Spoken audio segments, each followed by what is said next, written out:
try this again.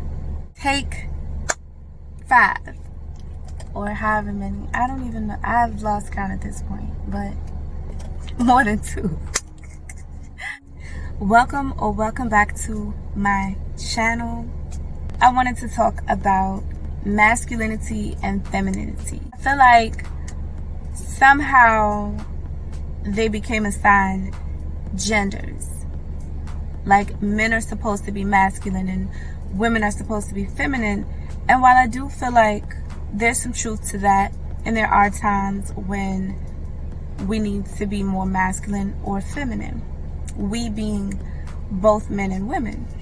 But I feel there's more to it.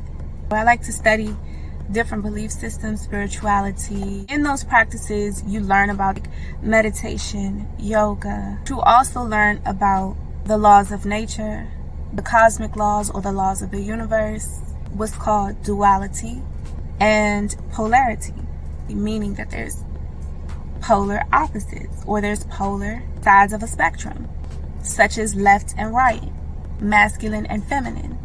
Then there's duality, and we carry both traits.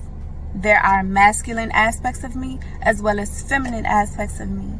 As a woman, I may have more femininity in me, but I also have masculine aspects of me as well. And I feel that exists within many of us. We could all have more of one than the other. You may have more femininity in you. You may have more masculinity in you. It does not necessarily have to be tied to your gender or you being a woman or you being a man.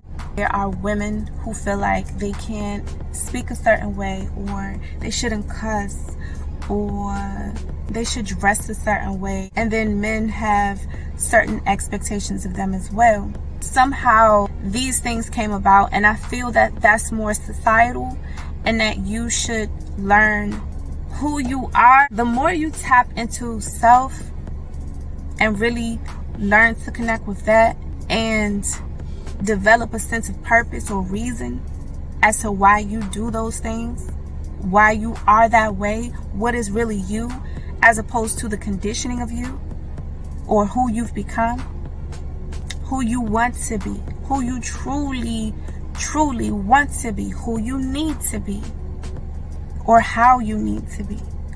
Really having introspection to connect with that, and then accept you for you and be. Just be.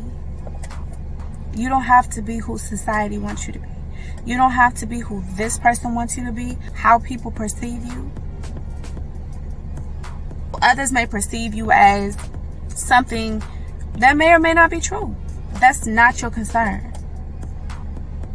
Being you, truly you, and as long as that is truly who you are, the polarity, there's different aspects of us, and there's certain times where things are necessary. And you could throw somebody completely off if they find you in that space where you feel like you have to pull certain aspects of yourself out that may seem more masculine or may seem a certain way.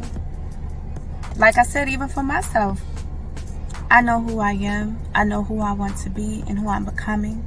I'm learning a lot.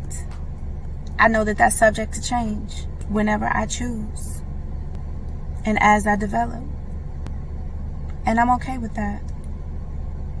I also know how I am in a natural setting. I also know how I show up when I need to be a certain way in response to certain actions, certain words. I know how to maneuver through certain things. I also have the discernment to decide what I choose to entertain and what I choose not to. These are ways that are developed over time. And I like the polarity in me. I like the duality. The masculine aspects as well as the feminine aspects of me. So I feel like that's a great misconception, is that you're either one or the other. We are both. We have both aspects in us. If you like this video, make sure you give me a thumbs up. Let me know what you think in the comments. Subscribe for more videos and share this kern. I look forward to seeing you again in the next one. I don't even, you know what? We're not even gonna go there. Okay, we're not even gonna go there. Backspace delete skirt. No. No, we are not going with that.